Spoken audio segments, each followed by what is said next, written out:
प्यारे बच्चों, 10वीं क्लास में सामाजिक विज्ञान की कक्षा में आपका स्वागत है। बेटे, आज सामाजिक विज्ञान के लोकतांत्रिक राजनीति यूनिट से हम पाठ ले रहे हैं राजनीतिक दल। और राजनीतिक दल में भी जो हम सब टॉपिक ले रहे हैं वो है लोकतंत्र में राजनीतिक दलों की भूमिकाएं। लोकतंत्र में राजनीतिक दलों की भूमिकाएं। राजनीतिक दल, आप जानते हैं कि हमारे देश में राजनीतिक दल बहुत सारे हैं और वो सारे राजनीतिक दल किसमें भाग लेते हैं? चुनाव में भाग लेते हैं। ठीक है, तो उनकी भूमिकाएं कहाँ कहाँ पर में आप देखते हैं?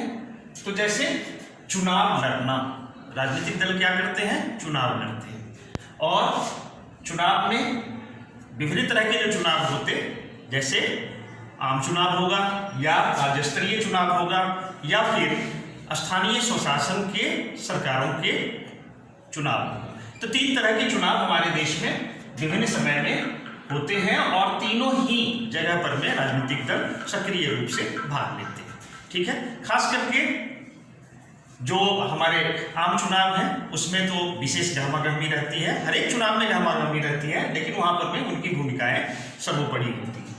दूसरा है भिन्न भिन्न नीतियों को आगे ले जाना, यानी जो राजनीतिक दल की अपनी अपनी नीतियां होती हैं और उन नीतियों के सहारे वो देश के सारे प्रोग्राम और प्रोस्पेक्टिव्स को आगे ले जाते हैं। ठीक है, तो इस रूप में वो हमेशा ही अपनी नीतियों को, जो राजनीतिक दल तय करती हैं अपनी नीतियां, विभिन्न राजनीतिक दल अलग अलग नीति बनाती हैं और उस नीति से जनता को प्रभावित करने की कोशिश करती है। और जब वो चुनाव में जीत हासिल करती हैं, सरकार बनाती हैं, तो उन नीतियों को ही आगे ले जाने का काम करती है। देश के लिए कानून बनाना, आपको मालूम है कि राजनीतिक दल चुनाव में भाग लेते और फिर वो सरकार का गठन करते हैं और देश के लिए जो जो उस समय में समकालीन समसामयिक रूप से निश्चित रूप से आगे ले जाने वाली जो चीजें होती हैं उनको कानून के रूप में वो लाते हैं और इस तरह से देश और जनता की सेवा के काम में लगे रहते हैं। आगे है सरकार बनाना और चलाना। निश्चित है कि जो राजनीतिक दल बहुमत हासिल करता है या जो गठबंधन बहुमत हासिल करता है वो सरकार बनाता है। ठीक है, और सरकार बनाने के बाद में फिर सरकार बनाना और उसको आगे ले जाना, यानी 5 वर्षों के लिए सरकार को ठीक ढंग से चलाना, ये सारे काम राजनीतिक दल करते हैं। सत्ताधारी दल या विपक्ष में बैठना, हम जानते हैं कि चुनाव में भाग लेने के बाद में बहुमत के आधार पर में सरकार का गठन होता है।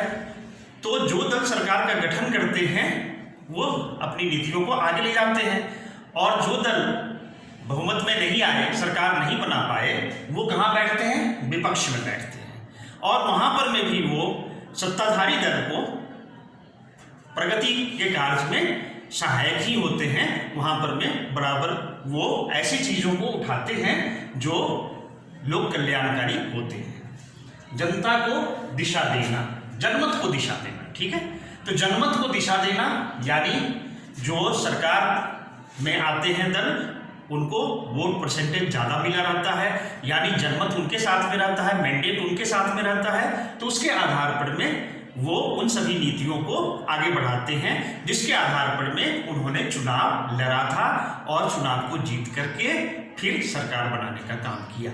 ठीक, अब जो सबसे अंत में है वो है कल्याणकारी योजनाओं तक जनता का पहुंच मार्ग तैयार करना। राजनीतिक दल हमेशा ही पक्ष या विपक्ष, यानी सत्ता में या विपक्ष में बैठने के बावजूद भी देश के लोक कल्याणकारी कार्यों को या नीतियों को जनता तक वो कैसे पहुंचे, इसके लिए हमेशा सक्रिय रहते हैं। ठीक है, तो इस तरह से आज राजनीतिक दल पाठ के अंतर्गत लोकतंत्र में राजनीतिक दलों की भूमिकाएं पर में चर्चा की। आगे अगले वीडियो में फिर से चर्चा करेंगे। धन्यवाद।